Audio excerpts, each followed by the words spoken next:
Namaku Nisa. Usia 29 tahun.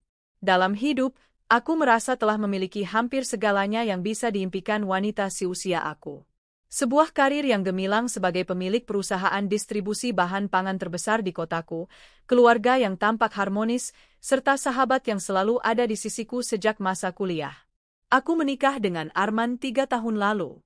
Dia pria yang menawan, humoris, selalu tahu bagaimana membuatku tertawa. Dulu, Arman hanyalah seorang staf marketing di salah satu perusahaan kecil. Tapi setelah kami menikah, kuberikan dia posisi manajer operasional di perusahaanku sendiri. Bukan semata-mata karena dia suamiku, tetapi karena aku yakin dia kompeten dan aku ingin kami membangun segalanya bersama. Di mataku, Arman adalah suami yang perhatian. Setiap pagi dia menyiapkan kopi untukku sebelum berangkat ke kantor. Kadang dia tiba-tiba datang membawakan makan siang ke ruang kerjaku, hanya supaya kami bisa makan bersama. Dia juga selalu membisikkan kata-kata manis saat malam tiba, memelukku erat seolah takut kehilangan. Aku selalu bersyukur memilikinya. Tuhan benar-benar bermurah hati padaku, pikirku. Hidupku semakin lengkap karena aku juga punya Dita, sahabat terbaik sejak bangku kuliah. Kami sudah melewati banyak hal bersama, mulai dari tidur di kos sempit berdua, menghemat uang makan hanya supaya bisa membeli buku, hingga akhirnya sama-sama lulus dengan predikat cum laude. Sayangnya, setelah lulus, rezeki kami berbeda. Aku cepat diterima bekerja dan naik jabatan hingga akhirnya punya perusahaan sendiri, sementara Dita berkali-kali gagal dalam seleksi kerja. Sebagai sahabat, aku tak tega melihatnya terus terpuruk. Setahun lalu, aku menawarinya bekerja di kantorku, di bagian keuangan. Awalnya Dita malu, tapi akhirnya dia mau juga. Bahkan saat Dita kesulitan bayar kontrakan, aku membelikan sebuah rumah kecil untuknya, memintanya tinggal di sana tanpa perlu bayar apapun. Aku selalu berkata, kita ini seperti saudara, Dit. Apa artinya harta kalau nggak bisa dipakai membantu orang yang aku sayang? Dita menangis memelukku waktu itu. Kamu memang malaikat, Nis. Aku janji, aku bakal setia sama kamu selamanya. Kata-kata itu begitu menghangatkan. Aku percaya Dita sungguh tulus. Hari-hariku berjalan indah. Bahkan belakangan, aku makin bahagia karena merasa ada sesuatu yang istimewa terjadi pada tubuhku. Aku sering merasa mual, payudara menegang, dan siklus menstruasiku telat lebih dari 3 minggu. Ketika akhirnya kupastikan lewat test pack, garis 2 merah itu membuat air mataku jatuh. Aku hamil. Setelah hampir 2 tahun menanti, akhirnya Tuhan mengaruniakan kami seorang anak. Aku sudah menyiapkan cara istimewa untuk memberitahu Arman, ingin melihat bagaimana reaksinya. Betapa bahagianya dia nanti, pasti langsung menggendongku seperti di drama-drama Korea favoritku. Aku ingin Dita juga jadi orang pertama yang tahu, supaya dia ikut bersukacita. Tapi sebelum itu, aku menyimpan dulu kabar ini. Aku ingin memberikannya tepat di hari ulang tahunku yang ke-30, yang jatuh 2 minggu lagi. Aku pikir, ulang tahunku nanti akan menjadi hari paling sempurna. Kado terindahku bukan sekadar barang mewah, tapi keluarga kecil kami akan segera lengkap. Hari-hari menjelang ulang tahunku terasa begitu manis. Setiap malam Arman terlihat sibuk menelepon seseorang diam-diam. Kadang dia menutup pintu kamar kerja di rumah, bilang sedang menyelesaikan beberapa urusan kantor. Sesekali kulihat dia tersenyum sendiri saat membaca pesan di ponselnya. Aku tidak menaruh curiga sama sekali. Aku hanya mengira dia sedang merencanakan sesuatu untuk hari ulang tahunku. Bukankah wajar? Bukankah para suami memang sering begitu kalau ingin membuat kejutan? Suatu malam, aku menegur Arman yang tampak terburu-buru hendak keluar rumah setelah makan malam. Sayang, kamu mau kemana? Ini kan udah hampir jam 9 malam. Dia tampak gugup sesaat, tapi kemudian mengusap pipiku. Aku ada meeting mendadak sama vendor, sayang. Tenang aja ya, nanti paling sejam 2 jam balik. Aku tersenyum, menepuk lengannya lembut. Iya, hati-hati ya. Jangan kebut-kebutan. Dia mengangguk cepat lalu mencium keningku. Aku menatap punggungnya yang menjauh dengan dada penuh rasa syukur. Tuhan, terima kasih sudah memberiku suami pekerja keras seperti dia. Keesokan paginya, aku sempat bercerita pada Dita di kantor tentang bagaimana Arman tampak sibuk belakangan ini. Dita hanya tersenyum tipis. Wajarlah, Miss. Siapa tahu dia lagi nyiapin surprise gede. Kamu kan ulang tahun sebentar lagi. Iya, jawabku dengan pipi merona. Aku nggak sabar banget pengen ngasih tahu dia kalau aku hamil. Kamu juga nanti orang pertama yang akan aku kasih lihat hasil USG, Dit. Wah, serius? Selamat ya, Nis, katanya memelukku erat. Akhirnya doa kamu dikabulkan. Aku balas memeluknya. Tidak pernah terlintas sedikit pun dalam kepalaku untuk menaruh rasa was-was pada Dita. Dia adalah saudaraku, separuh jiwaku. Hingga tibalah hari ulang tahunku. Sejak pagi aku bangun dengan perasaan luar biasa bahagia. Arman tidak tidur di rumah semalam, katanya harus lembur di kantor untuk mengawasi proses audit besar. Aku sedikit kecewa, tapi masih berpikir positif. Pasti ini bagian dari kejutan ulang tahunku. Aku menyiapkan diri dengan mengenakan gaun hijau lembut yang merupakan hadiah Arman tahun lalu. Aku memesan rias wajah di rumah supaya tampak sempurna. Setelah itu, kuambil kotak berisi kue tart coklat kesukaanku, menaruhnya di kursi belakang mobil. Di dalam tasku sudah kuselipkan hasil tes pack positif dan juga hasil USG kantung kehamilan usia 6 minggu. Aku ingin menyerahkan semuanya pada Arman, melihat dia menangis haru. Kupacu mobil menuju kantor dengan hati riang. Sepanjang jalan aku memutar lagu-lagu cinta, membayangkan betapa bahagianya nanti kami akan foto bertiga, aku, Arman, dan si janin kecil di perutku yang mulai berdenyut-denyut. Sesampainya di kantor, suasana tampak normal saja.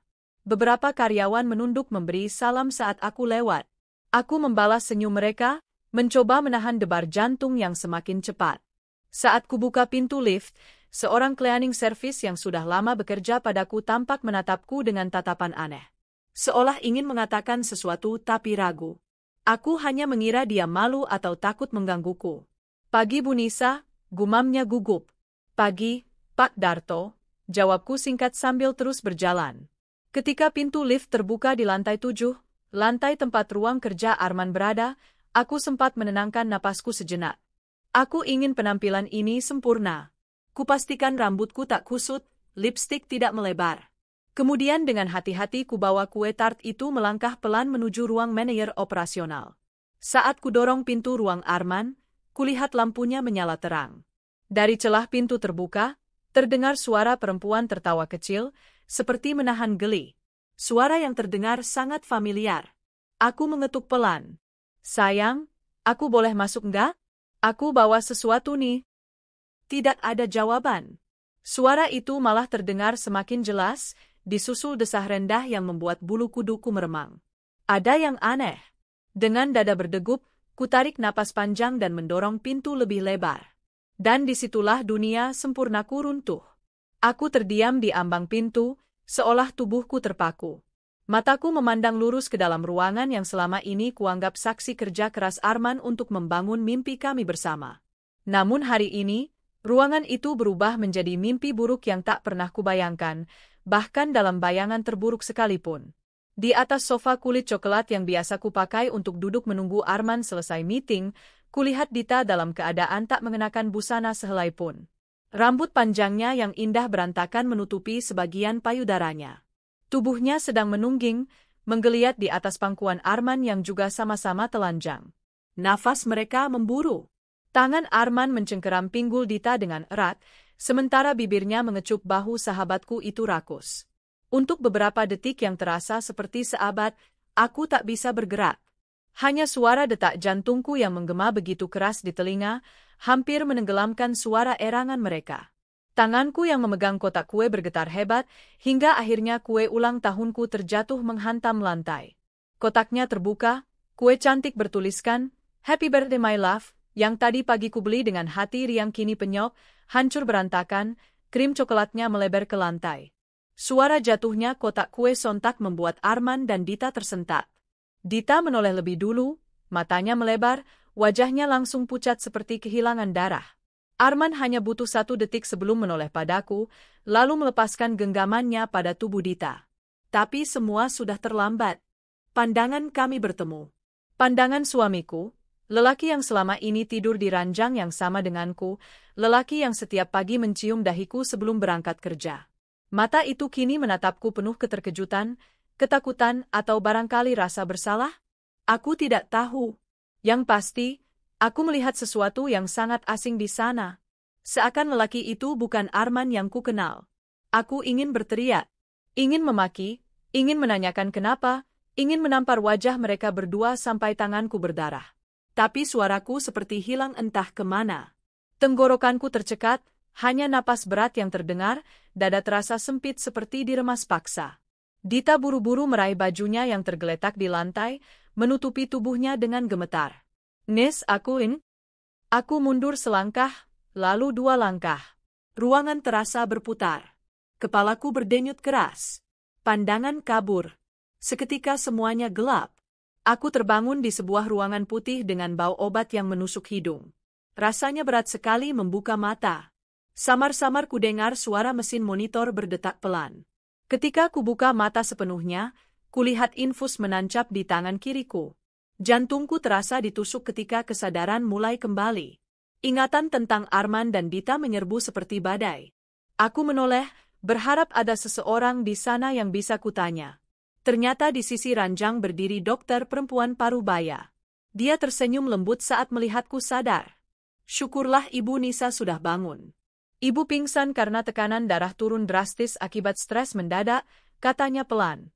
Aku hanya bisa mengangguk kecil, menahan tangis yang rasanya sudah mengumpul di pelupuk mata. Lalu teringat sesuatu. Dengan panik ku cari-cari perutku, menekannya perlahan. Dok, anak saya, bayi saya bagaimana? Suaraku bergetar, nyaris tak terdengar. Dokter itu memegang tanganku. Tenang Bu, kehamilan Anda masih baik-baik saja. Detak jantung janinnya normal. Tapi ibu harus banyak istirahat dan hindari stres. Itu sangat penting. Air mataku langsung jatuh. Aku memejamkan mata, menahan isak yang nyaris meledak. Tuhan, setidaknya kau masih mengizinkan bayi kecilku bertahan. Tak lama setelah dokter pergi, pintu kamar terbuka lagi. Kulihat Arman berdiri di sana dengan wajah kusut. Dia tampak tak tidur semalaman, rambutnya awut-awutan, matanya merah. Dia berjalan pelan mendekatiku. Nis, sayang dengar aku dulu, katanya seraya mencoba menggenggam tanganku. Cepat-cepat ku tarik tanganku. Jangan sentuh aku, Arman, bisikku pelan, suaraku penuh kebencian. Arman tampak hancur. Dia jatuh berlutut di samping ranjangku, menangkup kedua tangannya seperti orang memohon. Nisa, aku mohon, aku hilaf. Semua ini salahku. Dita, dia cuma godaan sesaat. Aku cinta sama kamu. Kita bisa perbaiki semua, asal kamu mau maafin aku. Aku menoleh menatap langit-langit, tak sanggup menatap wajahnya. Dadaku terasa begitu sesak. Kamu sudah menghancurkan segalanya, Arman. Di hari ulang tahunku, kamu malah menyiapkan hadiah paling kejam sepanjang hidupku. Sayang, please, Arman meraih tanganku lagi, memaksanya berada dalam genggamannya. Aku menoleh, menatapnya tajam. Kamu bilang cinta? Kamu meniduri sahabatku sendiri. Di kantor, di ruang kerjamu, tempat kamu cari nafkah dari perusahaan yang aku bangun dari nol.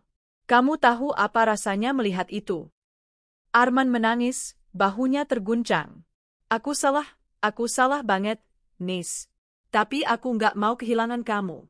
Aku janji nggak akan lagi, aku janji demi Tuhan. Aku tertawa kecil, getir sekali. Kamu bersumpah atas nama Tuhan padahal baru saja mengkhianati ikatan suci pernikahan kita. Bagaimana aku bisa percaya lagi pada janji orang sepertimu? Dia terdiam. Isaknya makin keras. Sekarang keluar dari sini. Aku nggak mau lihat kamu dulu, kataku akhirnya dengan suara pelan tapi tegas. Arman mencoba memohon lagi, tapi aku hanya menutup mata. Setelah beberapa saat, kudengar langkah kakinya menjauh. Baru setelah pintu tertutup, aku membiarkan isakku pecah. Air mataku mengalir tanpa bisa dibendung. Kutangkup wajahku, merasakan betapa panasnya pipiku yang banjir air mata. Beberapa jam kemudian, Dita datang ke rumah sakit. Dia tampak kusut, matanya sembab. Dia langsung jatuh berlutut di sisi ranjangku, menggenggam tangan kiriku. Nis, maafin aku bejat, aku nggak pantas jadi sahabat kamu. Semua salah aku, Nis, jangan salahin Arman aja, ucapnya terisak. Aku menarik tanganku kasar. Pergi dari sini, Dita. Aku nggak mau lihat muka kamu lagi. Kamu sudah hianatin persahabatan kita, kamu injak-injak semua kepercayaan yang kuberi. Rumah yang kamu tinggali, pekerjaan kamu, semua dari aku. Dan kamu balas dengan tidur sama suamiku. Maafkan aku, Nis, aku cinta sama dia, aku nggak bisa bohong, tangisnya pecah makin keras. Aku menatapnya dengan pandangan kosong. Keluar sebelum aku panggil satpam rumah sakit untuk menyeretmu. Dita menggigit bibirnya, lalu bangkit perlahan. Dia menatapku dengan mata basah, sebelum akhirnya berbalik pergi. Dan saat pintu menutup di belakangnya, aku merasa seluruh dunia ikut menutup diri dariku. Beberapa hari setelah keluar dari rumah sakit, aku kembali ke rumah kami, atau lebih tepatnya rumahku, karena semua ini atas namaku sendiri. Arman sudah tidak berani pulang. Dia hanya mengirim pesan-pesan panjang yang semuanya tak kubalas. Sementara Dita sudah menghilang dari kantorku sejak hari kejadian. Orang HRD bilang dia minta cuti tanpa batas. Di ruang kerjaku, kulihat foto pernikahan kami terpajang manis. Aku berdiri memandangnya lama sekali. Betapa bahagianya aku saat itu, mengenakan gaun putih dengan kerudung panjang, tangan Arman menggenggam pinggangku erat. Ada janji abadi di sana. Tapi semua itu ternyata hanya ilusi. Perlahan kuambil figura itu, kusimpan di laci paling bawah meja, lalu kukunci.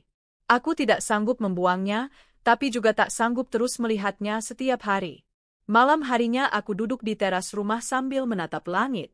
Bulan purnama bersinar terang, cahayanya jatuh tepat di dadaku.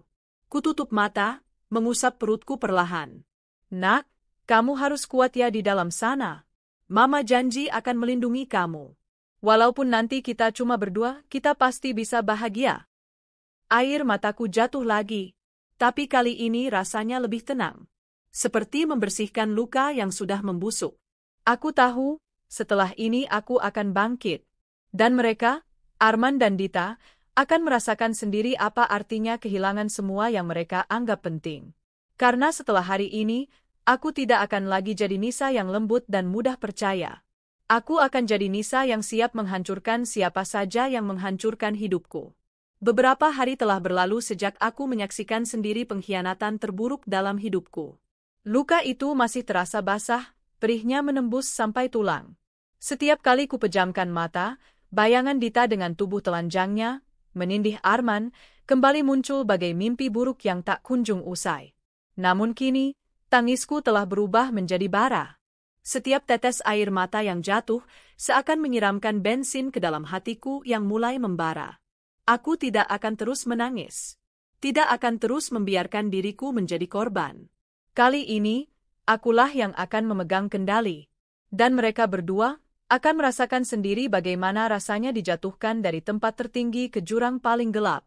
Pagi itu, aku berangkat ke kantor lebih awal dari biasanya. Wajahku masih tampak pucat, tapi mataku menyiratkan keteguhan. Para karyawan yang kulalui menunduk lebih dalam dari biasanya. Mereka mungkin sudah mendengar kabar bahwa aku jatuh sakit beberapa hari. Namun tak satu pun dari mereka berani menanyakan apa yang terjadi. Setibanya di ruanganku, aku segera memanggil salah satu staf IT senior bernama Randy. Lelaki berkacamata itu masuk sambil membawa laptopnya. Dia tampak gugup, seakan tahu bahwa apapun yang akan kuminta hari ini pasti penting. Ibu Nisa memanggil saya, tanyanya hati-hati. Aku mengangguk pelan, menatapnya tajam. Randy, aku ingin kau tunjukkan padaku semua rekaman CCTV dari lantai 7 kantor ini. Terutama di sekitar ruang kerja Arman.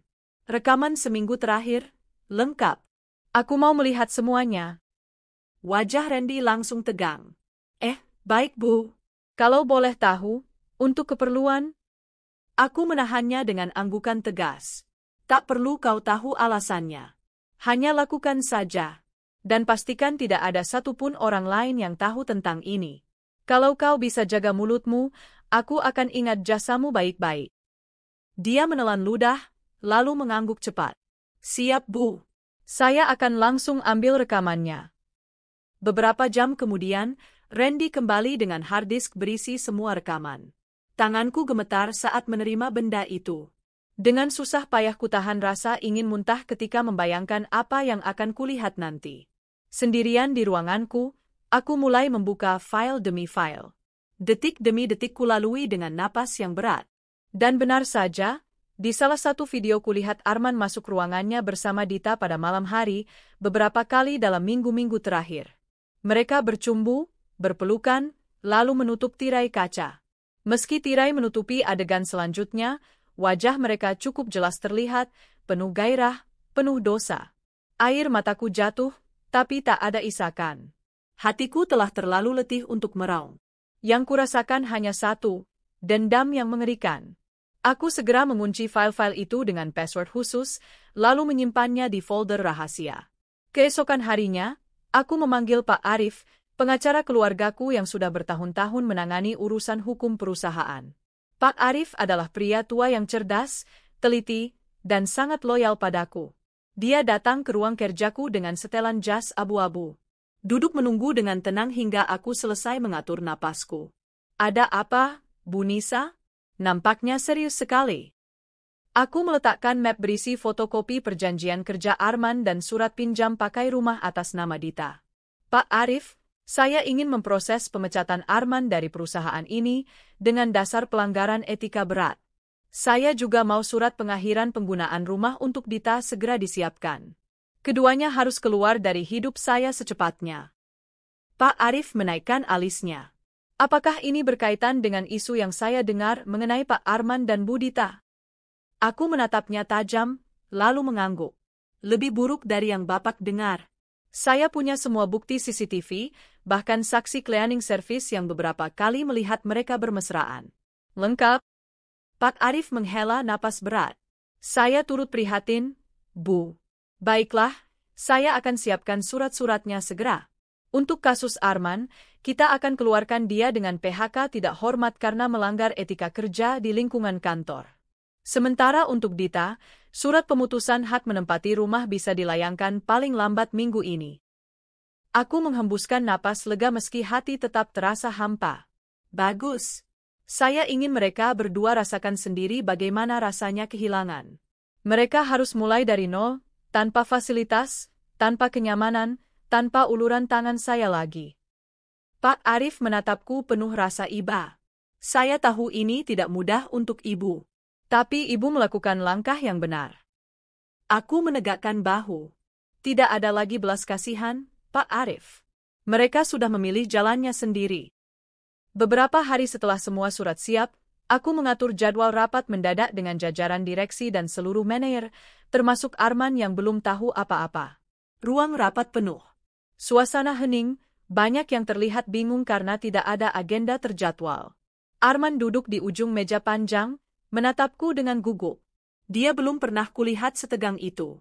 Dita tidak hadir karena memang cuti, tapi bagianku dengan dia sudah kuatur sendiri.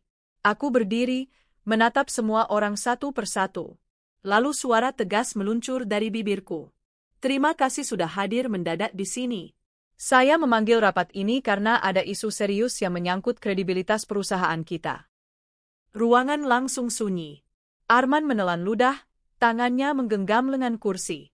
Berdasarkan bukti rekaman CCTV yang saya miliki, serta saksi internal, ditemukan aktivitas tak senonoh yang dilakukan oleh salah satu manajer kita di lingkungan kantor yang jelas-jelas melanggar etika profesional dan merusak nama baik perusahaan. Beberapa orang menatap Arman, sebagian lain hanya menunduk. Aku menatap langsung pada suamiku. Arman, efektif hari ini, kamu saya berhentikan dari jabatanmu dengan status pemecatan tidak hormat. Semua fasilitas perusahaan ditarik kembali. Kamu akan diantar security untuk mengambil barang-barang pribadi saja. Tidak lebih. Arman tampak pucat pasi. Nessa, sayang, kamu nggak bisa gini. Ini cuma masalah pribadi kita, jangan libatkan pekerjaan. Aku mengeraskan rahangku. Kamu yang menyeret ini ke kantor, Arman. Bukan aku. Kamu melakukan perbuatan tak senonoh dengan pegawai lain di dalam ruang kerja kantor, dalam jam kerja. Itu melanggar aturan dan aib yang tak bisa saya toleransi.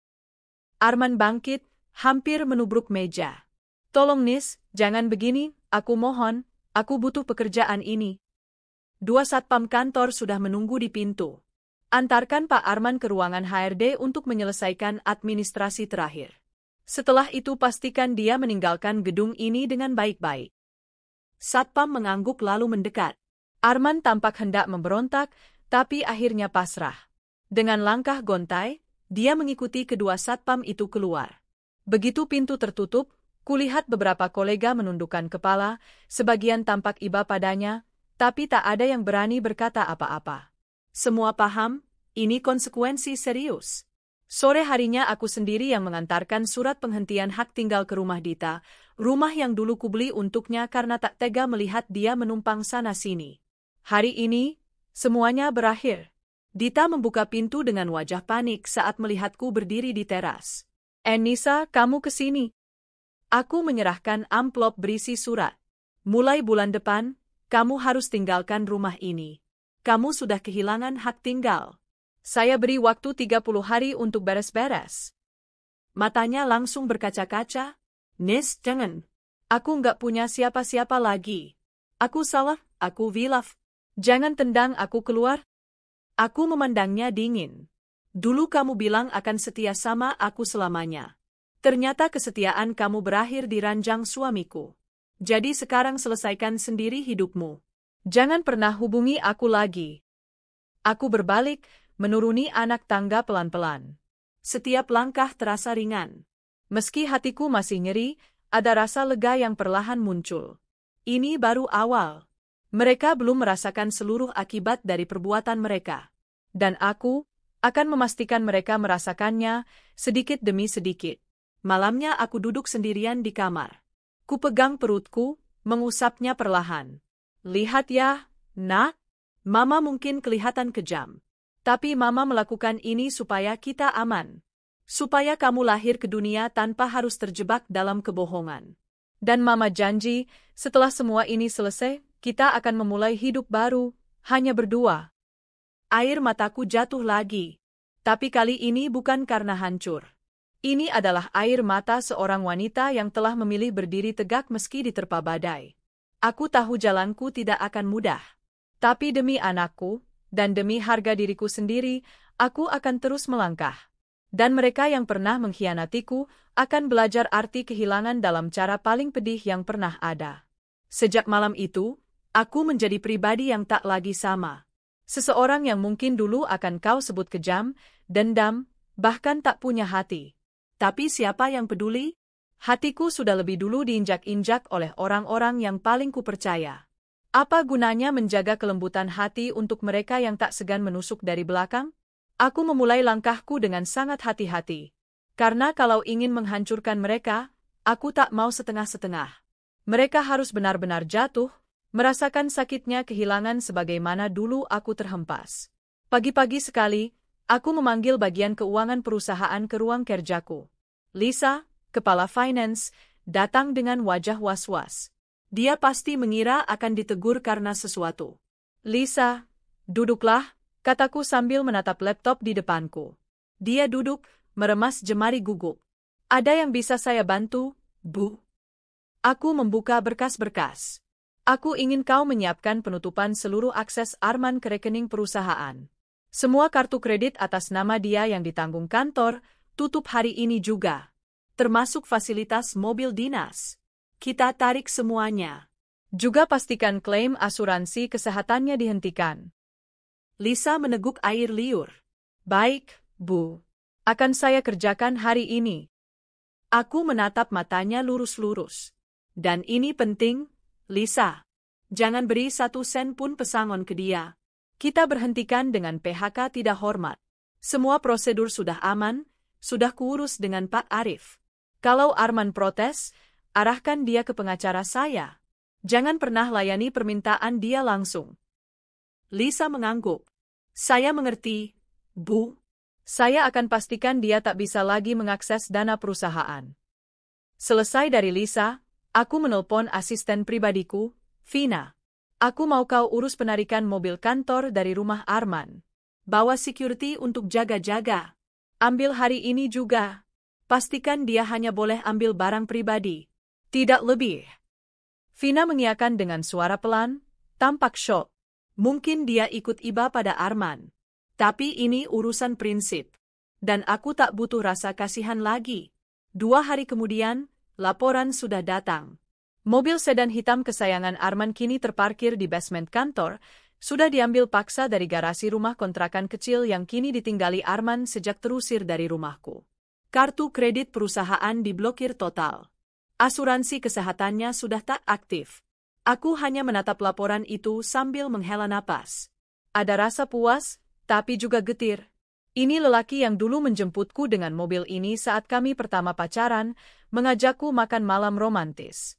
Tapi dia yang sama kini harus naik ojek online, kehilangan gengsi dan kenyamanan yang dulu kuberikan. Sementara itu, Dita juga mulai menuai akibat. Aku mengirimkan surat resmi melalui kuasa hukumnya Pak Arif ke rumah yang dulu kutinggali untuknya. Surat itu berisi ultimatum. 30 hari sejak surat diterima, Dita harus mengosongkan rumah. Kalau tidak, akan diambil tindakan hukum. Tak lama setelah itu, Dita mencoba menghubungiku berkali-kali. Dia menelpon, mengirim pesan, bahkan mendatangi rumahku. Tapi semua usahanya berakhir di gerbang depan. Satpam sudah kubekali perintah tegas untuk tidak mengizinkan dia masuk. Salah satu pesan suaranya sempat kudengar. Tangisnya terdengar memilukan. "Nis, tolong, aku nggak punya siapa-siapa lagi. Rumah itu satu-satunya tempatku.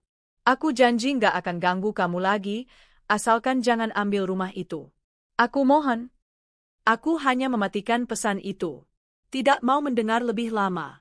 Aku bukan Tuhan yang akan menebar maaf pada siapa saja. Aku hanya manusia yang sudah cukup tersayat oleh pengkhianatan mereka. Sore itu aku duduk di kafe dekat kantorku, sendirian, mencoba menenangkan pikiran. Secangkir coklat panas terhidang di depanku, menebarkan aroma manis yang biasanya bisa memperbaiki suasana hati. Tapi tidak hari ini. Pikiranku terlalu penuh dengan wajah Arman dan Dita. Tak lama kemudian, tanpa sengaja kulihat seseorang di trotoar seberang jalan. Dita. Tubuhnya tampak jauh lebih kurus, wajahnya sayu, mengenakan cardigan lusuh yang kuyakini bukan baju barunya. Dia berjalan terburu-buru sambil menenteng tas plastik besar, seolah habis belanja di pasar. Dan tak jauh di belakangnya, Arman muncul. Dia tampak marah, menekuk wajah, lalu meraih bahu Dita paksa hingga hampir membuat wanita itu terhuyung. Mereka bertengkar hebat di pinggir jalan. Aku tak bisa mendengar jelas kata-katanya, tapi gerakan tubuh mereka cukup bercerita. Arman menunjuk-nunjuk Dita, lalu menghentakkan tangan Dita kasar hingga tas plastik itu jatuh. Bahan makanan berguling ke aspal. Dita tampak menangis, memunguti satu persatu bawang dan cabai dari jalanan. Orang-orang yang lewat hanya melirik tanpa campur tangan. Arman meninggalkannya begitu saja, menendang kantong plastik kosong sebelum pergi. Aku hanya duduk di balik kaca kafe, menatap adegan itu dengan perasaan campur aduk. Ada rasa puas, tapi juga sesak yang sulit dijelaskan. Pernah suatu masa, Dita menatapku dengan mata penuh kasih, memelukku saat aku menangis keguguran pertama kali dulu. Dan Arman, dia dulu merangkulku erat saat ayahku meninggal. Betapa semua itu ternyata hanya sementara. Betapa mudah cinta dan persahabatan bisa berubah jadi debu. Keesokan harinya di kantor, aku memanggil meeting direksi. Kuumumkan secara resmi bahwa jabatan manajer operasional akan diisi oleh kandidat baru. Beberapa direksi tampak lega, reputasi perusahaan memang sedikit goyah sejak rumor perselingkuhan Arman mencuat. Setelah meeting bubar, Pak Arif menghampiriku. "Bu Nisa, soal rumah Dita, minggu depan sudah jatuh tempo. Kalau dia belum pergi, kami akan ajukan pengosongan paksa. Apakah Ibu setuju langsung lanjut proses hukum?" Aku mengangguk mantap. "Lanjut saja, Pak. Jangan ragu. Saya sudah terlalu sering memberi kesempatan." "Cukup." Pak Arif menatapku dengan sorot prihatin, lalu menepuk pelan punggung tanganku. "Baik, Bu. Ibu sudah tegar sejauh ini. Saya salut." Aku hanya membalas dengan senyum tipis. Hati ini rasanya sudah kering dari rasa iba. Malamnya aku duduk di ruang kerja rumahku sendirian. Semua lampu sengaja kupadamkan kecuali lampu meja. Di hadapanku, terbentang laporan keuangan perusahaan. Kualihkan pandangan pada album foto pernikahanku yang masih terbuka di samping laptop. Dalam foto itu, Arman memandangku dengan penuh cinta, bibirnya menempel di pelipisku. Wajahku tampak begitu bahagia, begitu percaya. Perlahan ku pegang foto itu, jemariku mengusap wajah Arman. Air mata menetes tanpa ku sadari. Kenapa kamu hancurkan semua ini, Arman? Kita dulu sempurna, setidaknya menurutku. Kenapa kamu tega? Aku ingin menjerit, tapi hanya diam yang keluar. Tanganku akhirnya menutup album foto itu keras-keras. Cukup sudah. Ini bukan saatnya meratap. Ini saatnya memastikan aku tak pernah lagi memberi ruang pada orang-orang yang akan melukaiku. 2 minggu kemudian, kabar datang dari Pak Arif. Bu, rumah yang ditempati Dita sudah resmi dikosongkan kemarin. Dia akhirnya pergi setelah diberi surat peringatan terakhir. Barang-barangnya diangkut ke rumah kontrakan kecil di pinggiran kota. Dia tak punya pekerjaan tetap sekarang, kabarnya hanya bantu-bantu warung temannya. Aku menghembuskan napas panjang. Baik, Pak. Terima kasih. Setelah telepon ditutup, aku memejamkan mata lama sekali. Dalam hatiku, aku berkata, Dita, kamu sekarang tahu kan rasanya kehilangan rumah yang dulu kuberikan karena sayang? Sekarang kamu tinggal sendiri, menanggung aib, tanpa jaminan masa depan. Dan Arman, suamiku yang paling kucintai, kamu akhirnya rasakan dunia nyata tanpa segala fasilitas yang pernah kuberikan. Tanpa kursi manajer, tanpa mobil mewah, tanpa kartu kredit. Hanya kamu dengan rasa malu. Tapi jauh di dalam hati, entah kenapa, luka itu masih tetap terasa. Rupanya, meski mereka sudah kubuat jatuh, pengkhianatan tetaplah pengkhianatan, meninggalkan bekas yang tak mudah hilang. Malamnya aku menulis di buku harian kecil yang hanya aku sendiri yang membaca. Tuhan, aku tahu dendamku tak mulia. Tapi jika kau biarkan semua ini terjadi, aku yakin kau juga paham alasanku bertahan. Kumohon, kuatkan aku. Demi anakku yang nanti lahir ke dunia ini, aku ingin dia lahir dalam keadaan ibunya utuh, berharga, dan tak lagi ditipu cinta palsu. Kututup buku itu dengan perlahan, mengelus perutku yang kini semakin mengeras. Ada kehidupan di sana, dan untuk itulah aku harus kuat. Hidup kami baru saja akan dimulai, tanpa Arman, tanpa Dita, tanpa semua kepalsuan. Aku tahu perjuanganku belum selesai. Tapi setidaknya, aku sudah membuat mereka belajar arti kehilangan. Mereka kini berjalan di jalur penuh duri yang dulu pernah mereka sodorkan padaku.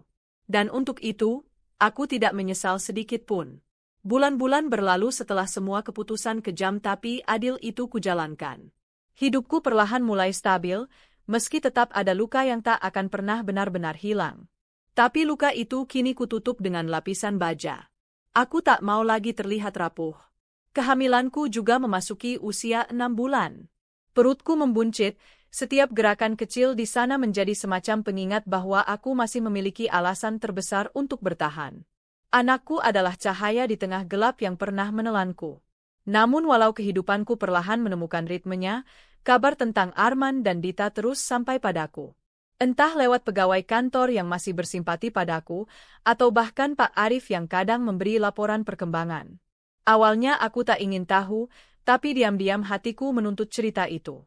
Mungkin bagian paling gelap diriku ingin memastikan mereka benar-benar menanggung akibatnya. Suatu sore Pak Arif datang ke rumahku, membawa setumpuk berkas properti yang harus kutandatangani. Setelah urusan administrasi selesai, beliau duduk sejenak menatapku. Bu Nisa, saya sebenarnya ragu memberitahu ini. Tapi sepertinya ibu layak tahu. Aku menegakkan punggung. Tentang apa, Pak Arif? Arman. Dan juga Dita. Mereka, hidupnya sekarang bisa dibilang berantakan. Saya baru dapat kabar dari kenalan notaris. Rumah kontrakan tempat mereka tinggal menunggak 3 bulan. Arman sekarang hanya bekerja serabutan, katanya membantu teman lama buka usaha cuci mobil. Gaji pas-pasan.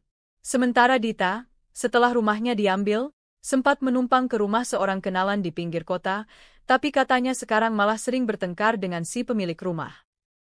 Aku menatap kosong, menelan ludah. Ada sensasi aneh dalam dada. Seperti kemenangan yang pahit. Pak Arif melanjutkan pelan, seolah takut melukaiku. Kabarnya mereka sering ribut di jalan. Beberapa tetangga sempat bilang Dita dan Arman saling teriak, bahkan pernah hampir baku hantam. Banyak utang kecil yang menumpuk untuk biaya sehari-hari. Aku menutup mata sesaat, menarik napas panjang. Saat membukanya lagi, kutatap Pak Arif tegas. Terima kasih, Pak. Saya sudah siap mendengar apapun tentang mereka. Pak Arif mengangguk, menatapku dengan sorot bangga yang lembut. Ibu lebih kuat daripada banyak orang kira. 2 minggu setelahnya, suatu hari aku memutuskan pergi ke pasar tradisional. Sebenarnya bukan pasar yang biasa kukunjungi.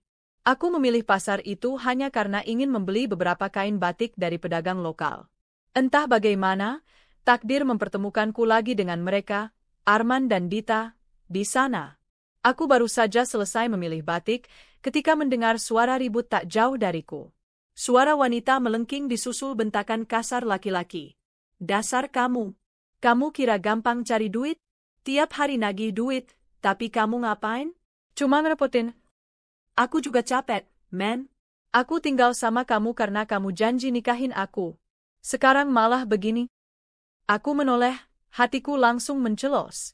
Beberapa meter dariku, Arman berdiri dengan wajah kusut, memegang kantong plastik yang sudah sobek, berisi beberapa bungkus mie instan. Dita berdiri di depannya, rambutnya acak-acakan, wajahnya tampak lebih tua, ada keriput halus di sekitar mata. Bajunya lusuh, celana jeansnya sobek di beberapa tempat. Orang-orang sekitar menonton dengan tatapan geli sekaligus iba. Arman menepis tangan Dita kasar. Udah diam. Jangan ribet di sini, banyak orang lihat. Mau bikin malu lagi. Dita menatapnya tajam, lalu mulai menangis. Kamu kira cuma kamu yang malu? Aku juga. Kita dulu punya segalanya, men. Kamu dulu mener, aku hidup nyaman, kalau aja kamu nggak terlalu nafsu. Plah, suara tamparan keras terdengar, mengejutkan semua orang. Arman menampar pipi Dita sampai wanita itu hampir terjatuh. Aku? Salahku? Kamu yang terus godain aku, Dita. Kamu pikir aku nggak tahu kamu sengaja pakai baju ketat tiap datang ke kantor? Hah? Kalau nggak karena kamu, aku nggak mungkin kehilangan kerjaanku, rumahku, semuanya. Dita terisak, menutupi pipinya yang memerah. Kalau kamu setia sama Nisa, semua juga nggak bakal kayak gini. Mereka bertengkar hebat di tengah pasar, suara mereka menggema, membuat orang-orang berhenti berbelanja hanya untuk menonton.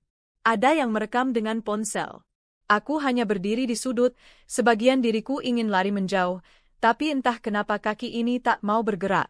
Aku ingin menyaksikan sendiri bagaimana dua pengkhianat itu saling melukai, saling menghancurkan. Arman akhirnya meninggalkan Dita begitu saja. Lelaki itu melengos pergi, wajahnya dipenuhi amarah campur malu. Dita terduduk di trotoar pasar, menangis meraung. Beberapa ibu-ibu menatapnya iba, tapi tak satu pun yang mendekat untuk membantu. Aku menatap pemandangan itu dalam diam. Ada sesuatu yang mencelos di hatiku, rasa pedih yang aneh. Dulu aku akan langsung memeluk Dita, mengusap punggungnya, menenangkannya. Tapi sekarang, yang kulihat hanya wanita yang ikut menghancurkan hidupku, dan kini hidupnya sendiri hancur bersama lelaki yang dulu kucintai. Malamnya aku duduk di kamar, memandangi langit-langit. Air mataku menetes perlahan, tak terbendung meski sudah berusaha kutahan. Tuhan, apa aku terlalu jahat? Aku hanya ingin mereka merasakan sakit seperti yang mereka beri padaku. Tapi kenapa rasanya ini tetap perih? Kenapa melihat mereka menderita tak sepenuhnya membuatku bahagia? Kuraih perutku yang semakin besar. Bayi kecilku menendang pelan, seakan menjawab kegundahanku. Mama janji, nak, kita nggak akan kayak mereka. Kita akan hidup jujur, penuh cinta. Mama nggak akan biarkan kebencian merusak kita berdua. Seminggu kemudian, aku mendengar kabar Arman ditangkap polisi karena terlibat perkelahian di tempat kerja barunya. Katanya dia tak terima ditegur atasan hanya karena telat kerja. Sementara Dita, sekarang pindah lagi ke kontrakan yang lebih kumuh, menunggak listrik hingga beberapa kali gelap-gelapan. Aku hanya bisa menghela napas saat mendapat kabar itu. Semua yang dulu mereka sombongkan, lenyap sudah. Status sosial, reputasi, kenyamanan, semua hilang. Mereka kini benar-benar berada di titik nadir, saling menyalahkan, hidup dalam lingkaran racun yang mereka buat sendiri. Suatu malam, aku bermimpi aneh. Dalam mimpi itu, Arman berdiri di depan rumahku, memakai baju kusut, wajahnya penuh luka memar. Dita berdiri di belakangnya, memegang tangan Arman erat. Mereka berdua menatapku dengan mata kosong, lalu berlutut, merangkak memohon padaku. Maafkan kami, Nes, maafkan kami. Tapi aku hanya menatap mereka, menutup pintu rumahku perlahan. Lalu terdengar suara bayi menangis dari dalam rumah. Aku segera berbalik dan mengangkat bayiku, wajahnya bersinar, tertawa padaku. Saat itulah aku terbangun, dengan air mata membasahi bantal.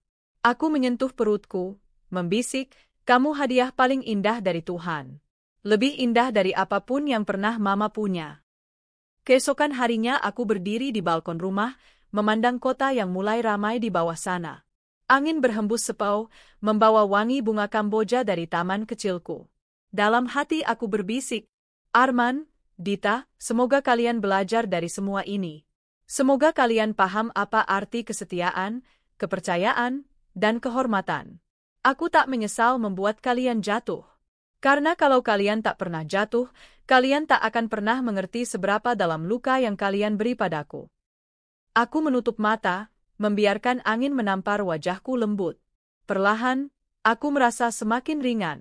Beban dendam itu sedikit demi sedikit terangkat. Aku tahu perjalanan ini belum selesai.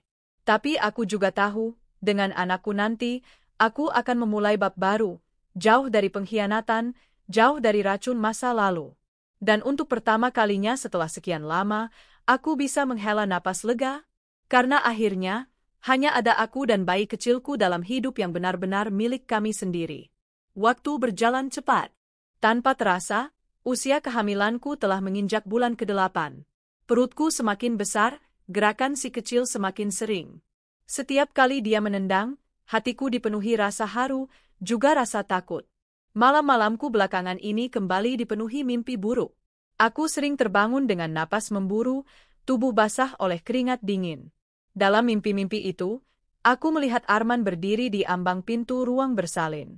Dia menatapku dengan senyum licik, sementara di sampingnya Dita menggendong bayi yang entah kenapa terasa seperti anakku.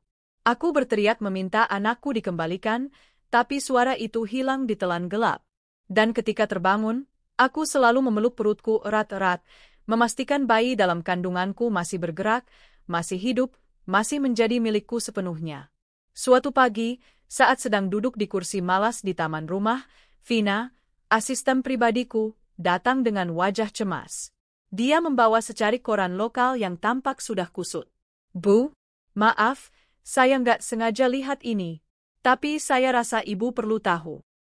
Aku mengerutkan alis, menerima koran itu. Di halaman dalam, ada artikel pendek bertajuk, "Pasangan diduga gelapkan dana kontrakan, pemilik rumah laporkan ke polisi." Mataku membulat saat membaca nama pelapor dan terlapor. Ternyata, Arman dan Dita saat ini menempati rumah kontrakan baru yang bukan atas nama mereka dan telat bayar berbulan-bulan. Si pemilik rumah akhirnya geram, melaporkan mereka atas tuduhan penipuan karena sejak awal mengaku akan sanggup bayar rutin, bahkan memakai slip gaji Arman yang sudah tak berlaku lagi. Menurut berita itu, proses hukumnya sedang berjalan.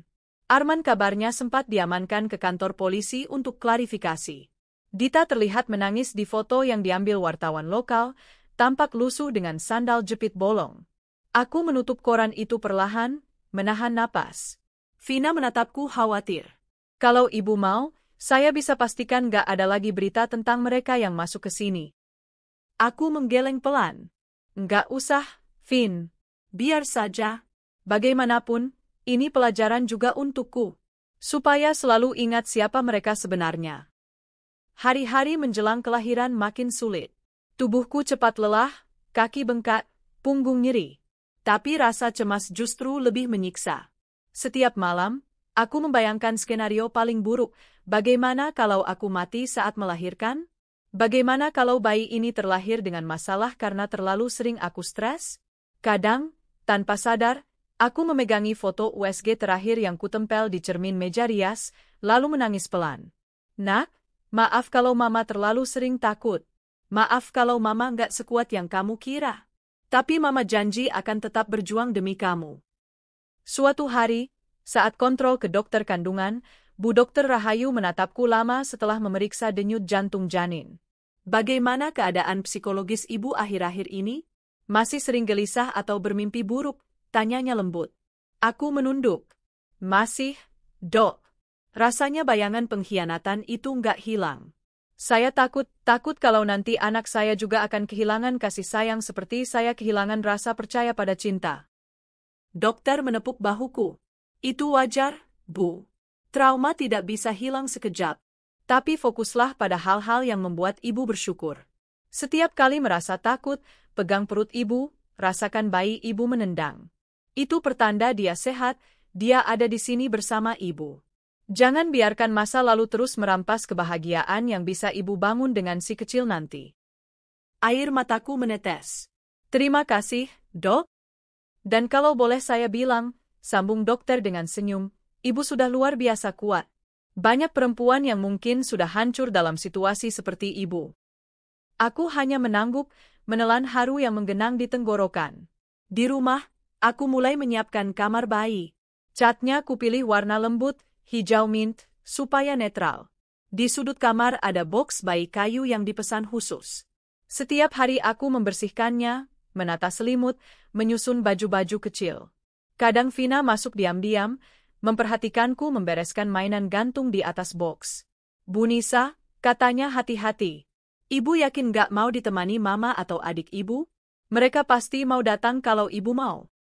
Aku menghela napas. Aku mau belajar mandiri dulu, Vin. Nanti kalau sudah melahirkan, baru deh kupikirkan. Untuk sekarang, aku cuma mau punya waktu berdua sama bayiku dulu. Supaya nanti dia lahir langsung tahu, hanya ada kami berdua, dan itu sudah cukup. Vina menunduk. Kalau begitu saya akan pastikan semuanya siap waktu ibu lahiran. Aku menatapnya dan mengangguk dengan rasa terima kasih yang tak terucap. Seminggu sebelum perkiraan lahiran, malamku kembali diusik mimpi buruk. Kali ini aku melihat Dita terbaring di jalanan gelap, tubuhnya kurus seperti tulang terbungkus kulit.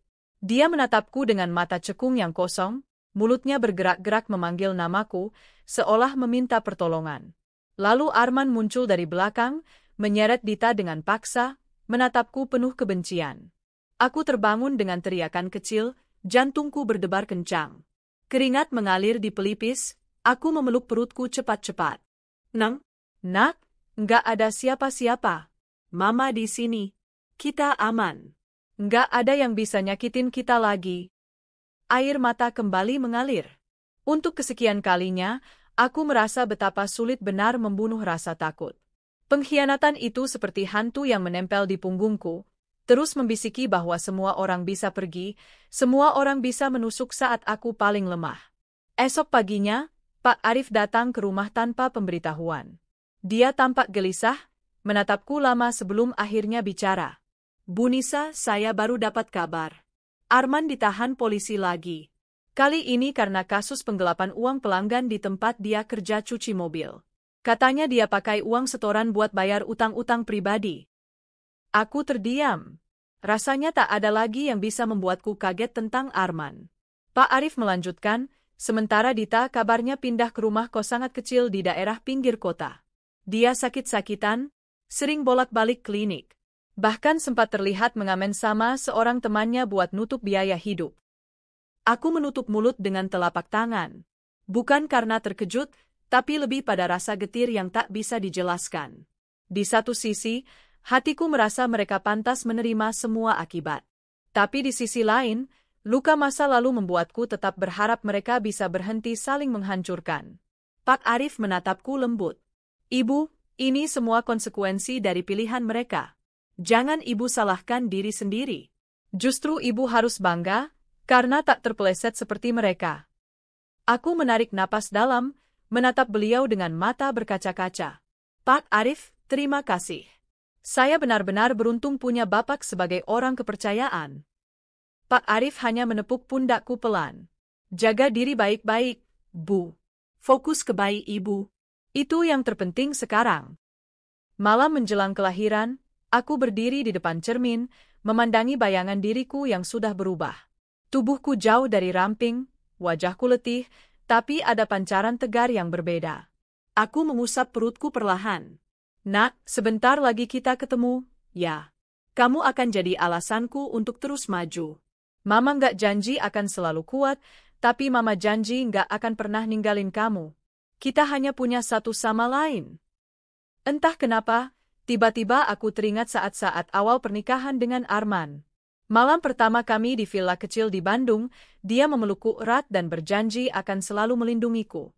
Aku hampir tertawa miris mengingat betapa polosnya aku waktu itu. Betapa mudahnya cinta memabukkan kita sampai lupa berjaga. Tapi kemudian kutatap lagi perutku. Dan semua memori pahit itu runtuh di hadapan harapan baru. Yang lalu biarlah jadi pelajaran.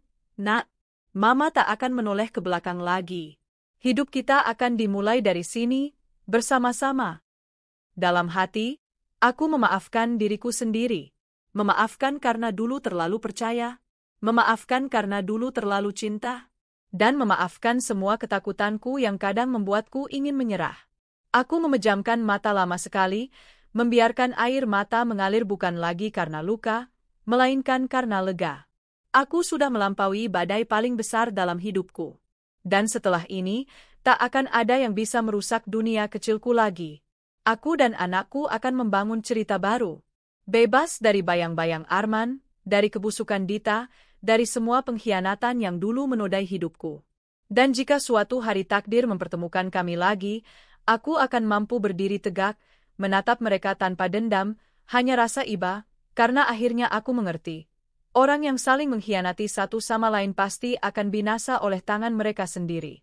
Aku melahirkan putriku pada sebuah malam hujan. Petir bersahut-sahutan di luar jendela rumah sakit saat aku menahan sakit luar biasa. Keringat membanjiri tubuhku, tangan terus menggenggam erat tangan Vina yang setia mendampingiku sejak tiba di ruang bersalin. Tangisku bercampur jeritan saat dokter berkata sekali lagi, "Ibu Nisa, dorong yang kuat." Dalam satu tarikan napas panjang, lalu dorongan terakhir penuh tenaga, tangisan keras bayi memenuhi ruang bersalin. Suaranya menembus guntur di luar sana, menembus dadaku yang penuh rasa takut, menggantinya dengan haru yang tak terkira. Ketika perawat menaruh bayi mungilku di dadaku, air mataku tak terbendung. Tubuhnya begitu kecil, hangat, pipinya kemerahan. Dia menggeliat mencari sumber kehangatan, dan saat itu juga semua sakitku hilang. "Nah, akhirnya kamu di sini juga. Terima kasih sudah lahir dengan selamat, sayang." Kupeluk dia dengan hati yang hampir meledak oleh rasa syukur. Dalam diam aku juga berbisik, memohon pada Tuhan. Tolong biarkan aku bisa menjaga dia dengan baik. Jangan biarkan dia merasakan pedih yang dulu pernah mengiris hatiku. 2 hari kemudian kami pulang. Rumah terasa begitu berbeda dengan hadirnya si kecil. Setiap sudut kini seolah berdenyut dengan kehidupan baru. Tangisan dan celoteh bayiku yang kadang mengigau dalam tidurnya adalah musik paling merdu untukku. Vina membantu mengurus semua. Dia bahkan rela menginap beberapa malam pertama. "Bu Nisa, tidur saja. Kalau bayinya bangun, saya bantu dulu," katanya pelan. Tapi aku hanya tersenyum. "Terima kasih, Vin, tapi aku mau belajar semuanya sendiri. Aku mau dia merasa sejak lahir, yang paling pertama dia lihat dan rasakan adalah mamanya." Vina mengangguk. "Ibu memang luar biasa. Saya doakan ibu dan bayi selalu sehat, selalu bahagia." Suatu pagi, sekitar sebulan setelah kelahiran putriku, aku memutuskan keluar rumah untuk pertama kalinya hanya berdua dengan bayiku. Kukendong dia dalam gendongan bayi warna krem, kupakaikan topi rajut kecil yang membuatnya tampak semakin manis. Aku ingin membeli beberapa perlengkapan tambahan ke toko perlengkapan bayi di seberang pasar tradisional. Awalnya sempat ragu karena pasar itu mengingatkanku pada peristiwa memalukan Arman dan Dita dulu. Tapi kemudian aku menatap wajah putriku yang tertidur pulas dalam dekapanku, dan semua keraguan sirna. "Sekarang Mama nggak perlu takut siapapun. Kamu adalah rumah Mama. Selama kamu di sini, Mama aman." Setelah membeli botol susu baru dan beberapa kain bedong lucu, aku menyeberang lewat lorong kecil dekat pasar. Di sanalah, tanpa kuduga, aku melihat 2 orang yang dulu sangat mengisi hidupku, kini duduk di trotoar kotor, di antara tumpukan kantong kresek lusuh. Arman dan Dita. Butuh beberapa detik bagiku untuk mengenali mereka. Wajah mereka jauh berubah.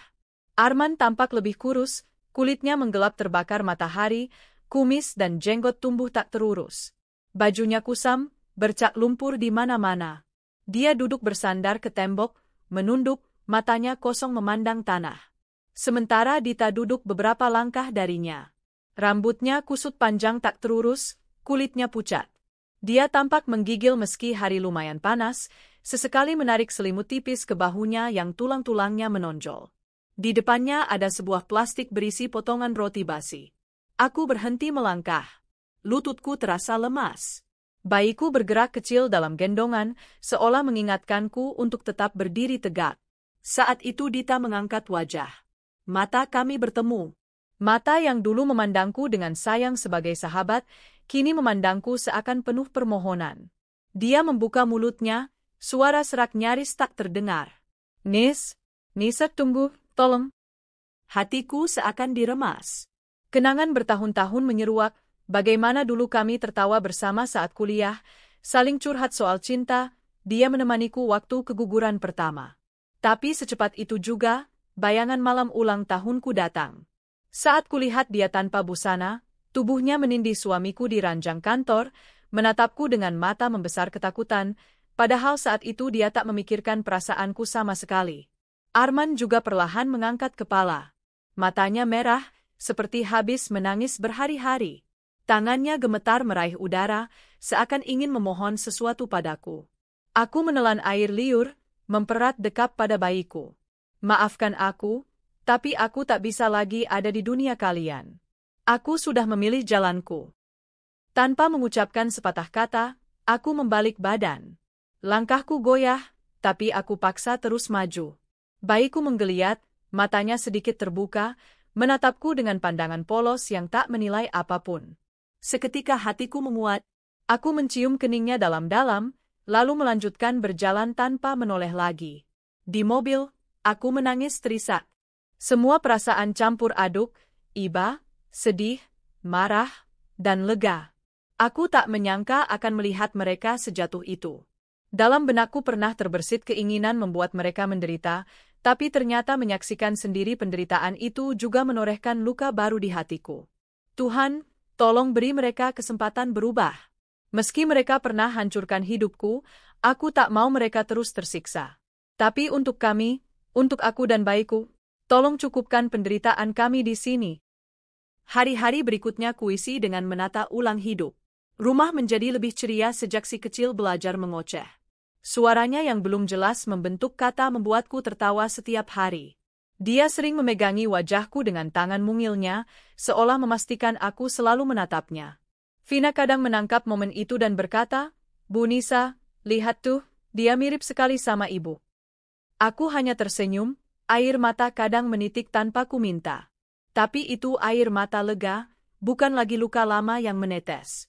Malam menjelang ulang tahunku setahun setelah semua tragedi itu, aku duduk di teras belakang rumah, memangku putriku yang sudah tertidur. Angin lembut meniupkan wangi rumput basah. Di langit, bintang mulai bermunculan malu-malu. Aku mengusap pipinya, lalu menatap jauh ke langit. Dalam hati, aku berbisik, "Terima kasih, Tuhan, karena akhirnya kau tunjukkan siapa yang layak bertahan di hidupku. Terima kasih kau cabut orang-orang salah dari sisiku, meski caranya menyakitkan." Aku lalu membayangkan Arman dan Dita entah di mana malam ini. Mungkin masih di emperan toko, mungkin kelaparan, mungkin saling menyalahkan. Untuk pertama kalinya, aku sungguh-sungguh memaafkan mereka. Bukan supaya mereka merasa lega, tapi supaya aku bisa benar-benar bebas. Aku maafkan kalian, bukan karena kalian pantas, tapi karena aku pantas bahagia tanpa terus memikul kebencian. Ku peluk bayiku lebih erat. Dia bergerak sedikit, bibirnya menyungging senyum kecil dalam tidur. Dadaku hangat, dipenuhi rasa cinta yang tak pernah kubayangkan bisa sebesar ini. Kamu tahu, Nak? Kamu adalah hadiah ulang tahun Mama yang terbaik. Tahun lalu ulang tahun Mama hancur karena pengkhianatan. Tahun ini Mama dapat kamu, satu jiwa baru yang penuh harapan. Kita akan terus berjalan berdua, ya? Kita akan ciptakan kisah yang tak ada orang lain bisa rusak. Malam itu, Untuk pertama kalinya sejak semua badai menerpaku, aku bisa menutup mata dengan damai. Tidur nyenyak, tanpa mimpi buruk, tanpa bayang-bayang pengkhianatan, hanya dipenuhi suara napas tenang putriku di dadaku. Dan begitulah, akhirnya semua kisah gelap itu berakhir. Aku tak tahu bagaimana akhir hidup Arman dan Dita. Mungkin suatu hari aku akan mendengar kabar mereka lagi, entah bangkit, entah makin tenggelam. Tapi satu hal pasti, hidupku tak lagi berkaitan dengan mereka. Aku kini berjalan di jalanku sendiri, menggandeng tangan kecil anakku, menapaki hari-hari baru yang kutulis sendiri, tanpa takut lagi pada masa lalu.